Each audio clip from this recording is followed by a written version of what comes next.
Welcome back to another Nightreign video. In today's video we will be ranking every character you can play as an Elden Ring Nightreign. Sit back, relax and prepare to be educated by the best Elden Ring player of all time. Remember to also like, subscribe, and hit that notifications button for some more peak videos. Revenant, Daddy do something. In my opinion, actually the worst character in the game that has nothing good she can really specialize in. She only has faith scaling, but so does Recluse, but Recluse has infinite FP. She has no FP management, so she eventually has to go melee while being the squishiest character in the game. Her skill summons are okay for mobbing and can take aggro, but for bosses they are just useless. They get one tapped by anything, it's not even worth using them on bosses only to help revive. Her ultimate is also just mid. It would be better if instead of keeping you at 1 hour P it just makes you invincible for a set time. There is honestly no point on staying 1 hour P, most of the time people would just use Flask anyways when they are low. Her summons get special attack when you use her ultimate, but Helen/Fred are useless on bosses since they are never near enough or dead, and Daddy's beam usually just misses, and even if it hits it does 0 DPS. So you save ultimate for revives, but why would you pick Rev for a revive ultimate when Guardian can do the same plus do damage plus give defense boost plus can heal? Rev can heal but she goes to 1 hour P, are you serious? It's really tough for me to see any reason to pick Rev over anyone else, but I will say for solo play she is actually really good. Getting a summon to take aggro is nice, but your FP management is even worse since you don't have teammates to buy you Starlight items for FP. Guardian, no DPS, all shield, until you run out of stamina.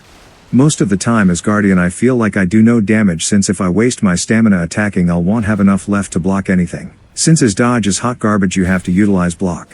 Also, having to run after the boss wastes your stamina. His skill is really good for mobbing, especially when you have the Whirlwind Relic, but mobbing is not what ends your runs, it's the bosses. Really his best utility is when he has the Taunt Relic when holding shield, making him into an actual tank that just stands there holding shield, but at that point an Executor parrying everything building stagger is just better. The best thing about Guardian is really his ultimate. Being able to revive 3 bars in an O while giving defense boost, plus healing with Relic, makes it a really good carry tool with randoms.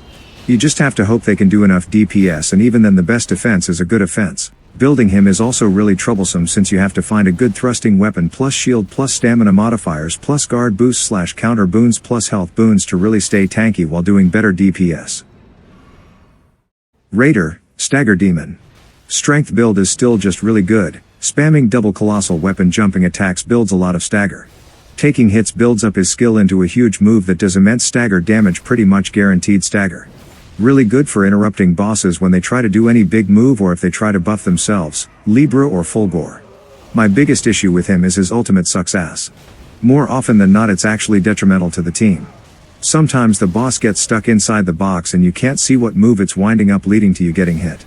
As a ranged user you can also end up losing loss if the boss gets between you and the box, or if you're melee you can end up playing Ring Around the Rosie chasing the boss around the box as it aggressive another player. Standing on top doesn't work most of the time since boss hitbox will just clip you anyways. If you want a damage boosting ultimate you're better off using Recluse. In the end Raider still has a strength build and you can never really go wrong with that. Duchess, what is my purpose? Spam your skill off cooldown. Duchess has the worst kit in the game while having the best skill in the game. Dagger preference with Dex B/ into scaling isn't that great, and even though she can utilize staffs her best DPS is using status daggers to then use her skill for double buildup.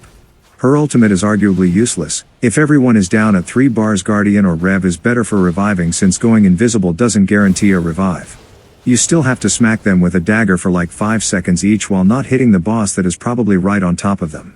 Using the ultimate to sneak past a camp to fight a boss is also subpar. As Iron Eye you can run in and peel every mob auto to the boss to then use ultimate and clear everything anyways. After all is said, her skill is just too good to pass up.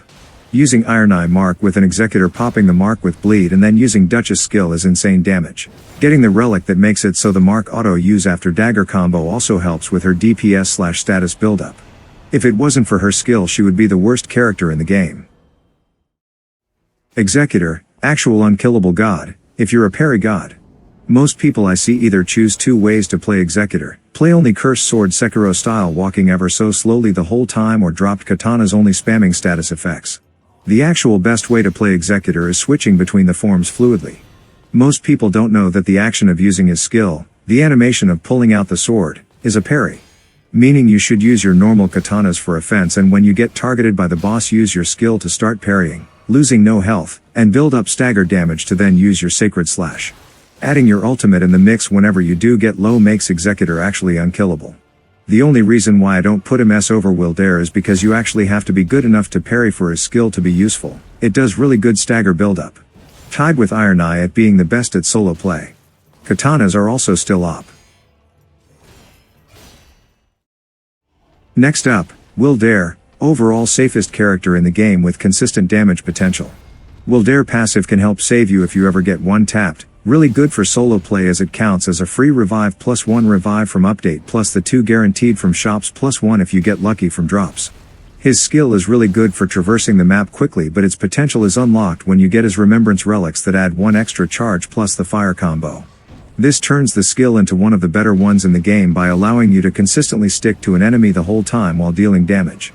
He also has the highest damaging ultimate in the game, paired with the relic that drops fire, plus it also staggers, making it really good for bossing. A great safe character with no downsides.